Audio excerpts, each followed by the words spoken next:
Assalamualaikum warahmatullahi wabarakatuh. Bagaimana kabarnya anak-anak hari ini? Semoga semuanya dalam keadaan sehat dan baik.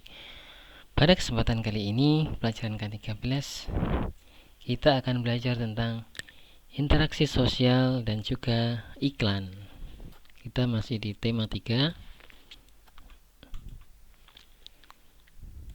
Untuk tujuan pembelajaran kali ini yaitu dengan membaca teks bacaan ataupun berdiskusi, siswa mampu mengidentifikasikan interaksi manusia dengan lingkungannya. Yang kedua, dengan mengamati gambar iklan media cetak, siswa menyebutkan hal-hal penting dalam iklan media cetak. Oke.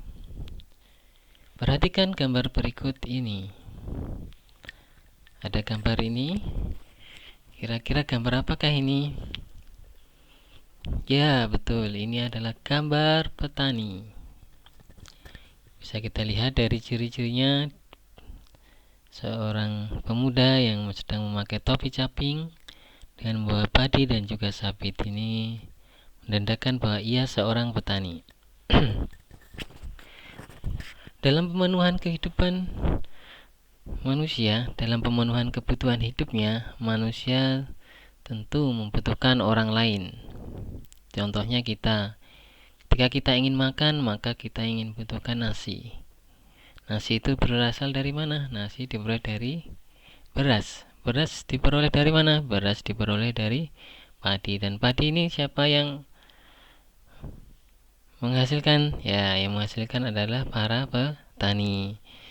Jadi, dalam memenuhi kebutuhan kita, kita membutuhkan bantuan orang lain. Kira-kira apa itu interaksi sosial? Sebagaimana yang saya sampaikan tadi, manusia itu membutuhkan orang lain, sehingga dalam memenuhi kebutuhannya ia berinteraksi dengan orang lain. Nah, apa itu interaksi? Interaksi atau kita bisa sebut dengan interaksi sosial adalah hubungan sosial yang menyangkut hubungan antar individu ataupun individu dengan kelompok ataupun kelompok dengan kelompok. Interaksi ini bisa kita lakukan dengan lingkungan hidup ataupun kita bisa melakukan interaksi dengan lingkungan alam. Contohnya interaksi dengan alam yaitu kita berinteraksi dengan sawah, gunung, sungai, rawa, ataupun keadaan lingkungan alam di sekitar kita. Itu adalah contoh interaksi dengan lingkungan alam. Nah, untuk kegiatan kali ini, untuk memperjelas apa itu interaksi sosial, nah, kalau tadi kita sudah menyaksikan seorang petani dalam proses menghasilkan padi, ia berinteraksi dengan sawahnya, dengan lingkungan alamnya berupa sawah. Ia mengolah sawah tanaman padi hingga berbuah menjadi padi dan kita gunakan. Itu adalah contoh interaksi petani dengan sawah atau dengan lingkungan alamnya. Nah, untuk memperjelas tentang interaksi ini, coba kalian amati lingkungan kalian. Setelah kalian amati, jangan lupa sebutkan interaksi manusia dengan alam yang dapat kamu temukan di sana.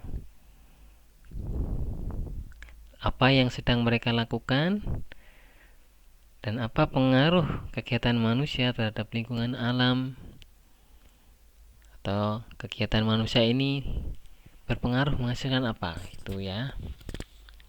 Coba kalian amati di lingkungan kalian. Setelah mengamati, coba dituliskan interaksinya apa sih. Interaksi manusia dengan alam, contohnya apa?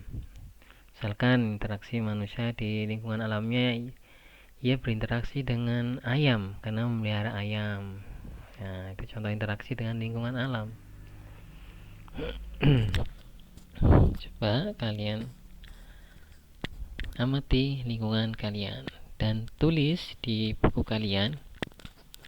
Kalian catat interaksi yang terjadi di lingkungan kalian. Nah, ini tidak perlu dikumpulkan, tapi ini untuk menambah wawasan kalian. Oke. Selanjutnya kita akan belajar tentang iklan, masih tentang iklan ya. Perhatikan iklan berikut ini. Nah, ini adalah iklan tentang apa ini? Ya, betul, ini adalah iklan tentang singkong, kandungan singkong. Nah, ini iklannya membahas tentang singkong. Dari contoh iklan ini, kira-kira manakah yang merupakan kalimat iklan? Sebagaimana kita pelajari kemarin, kalimat iklan yaitu kalimat yang menarik, kalimat yang mengajak, ataupun kalimat yang mempengaruhi seorang ataupun yang lain untuk melakukan sesuatu. Nah, kita bisa lihat di sini kalimat iklannya adalah makanlah singkong sebagai pengganti nasi. Ini adalah contoh kalimat iklan. Harga rakyat, rasa pejabat. Nah, ini adalah kalimat-kalimat yang menarik. Ini adalah contoh kalimat iklan. Sedangkan untuk kata kuncinya apa? Kata kunci kita bisa amati pesan yang disampaikan di sini apa. Nah, kata kunci adalah kata yang mewakili seluruh pesan di sini, yaitu kita lihat singkong. Berarti ini iklan ini menyampaikan singkong. Terus nasi, singkong mengandung nasi, dan juga makanan sehat. Berarti singkong ini sebagai pengganti nasi dan juga merupakan makanan sehat. Oke. Perhatikan contoh iklan berikut juga. Oke, kalimat iklannya yang mana kira-kira? Oke, betul sekali. Kalimat iklannya adalah mari bersatu untuk maju. Itu adalah kalimat iklan. Kalimat ini mengajak kita untuk bersatu, untuk maju. Untuk kata kuncinya apa? Kita lihat di sini kata kuncinya. Nah, ada bangsa kuat bersatu. Jadi kata kuncinya ini adalah pesan yang ingin disampaikan adalah bangsa jadi kuat jika bersatu. Itu. Sampai di sini ada yang ditanyakan? Kalau tidak ada yang ditanyakan, kita lanjut ke selanjutnya. Perhatikan iklan berikut ini. Nah, kira-kira iklan apa ini? Tentang apa ini? Ya, bagus sekali. Ini adalah kedamaian ada ketika kita mau menerima perbedaan. Rayakan perbedaan dengan kebersamaan. Nah, ini adalah contoh iklan tentang pentingnya menerima perbedaan. Nah, kalimat iklannya yang mana? Rayakan perbedaan dengan kebersamaan. Ini adalah kalimat iklan. Kalimat yang mengajak masyarakat untuk tetap menjaga kebersamaan atau persatuan. Nah, kata kunci pesannya yang disampaikan apa ini? Yaitu dengan menerima perbedaan. Jadi kedamaian dicapai dengan cara menerima perbedaan. Akhirnya terciptalah persatuan dan kedamaian. Oke, sampai sini ada yang ditanyakan? Kalau nggak ada, kita coba refleksi. Hari ini kita belajar tentang apa? Ya, bagus sekali. Hari ini kita belajar tentang interaksi sosial. Apa interaksi sosial? Yaitu interaksi sosial adalah hubungan sosial. Jadi interaksi itu hubungan sosial. Ada 3 jenisnya, yaitu interaksi antar individu, yang kedua individu dengan kelompok, dan yang ketiga kelompok dengan kelompok. Dan interaksi ini bisa berinteraksi dengan lingkungan alam juga. Yang kedua tentang iklan. Ada beberapa unsur penting dalam iklan, yaitu kalimat yang menarik, kata kunci dan gambar yang jelas, dan juga kalimat yang persuasif. Itu adalah unsur-unsur iklan. Oke, untuk materi pembelajaran hari ini cukup sekian. Ini ada kata mutiara untuk menyemangati diri kita yang berbunyi, selalu ada harapan bagi mereka yang sering berdoa, selalu ada jalan bagi mereka yang sering berusaha.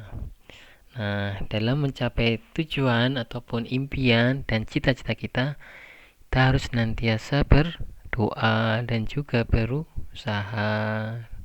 Dan jangan lupa juga bertawakal agar semua yang kita impikan, kita cita-citakan tercapai. Demikian pembelajaran kali ini, kita lanjutkan di lain waktu. Jika ada yang kurang jelas nanti bisa ditanyakan ya. Oke, terima kasih, sampai jumpa lagi. Assalamualaikum warahmatullahi wabarakatuh.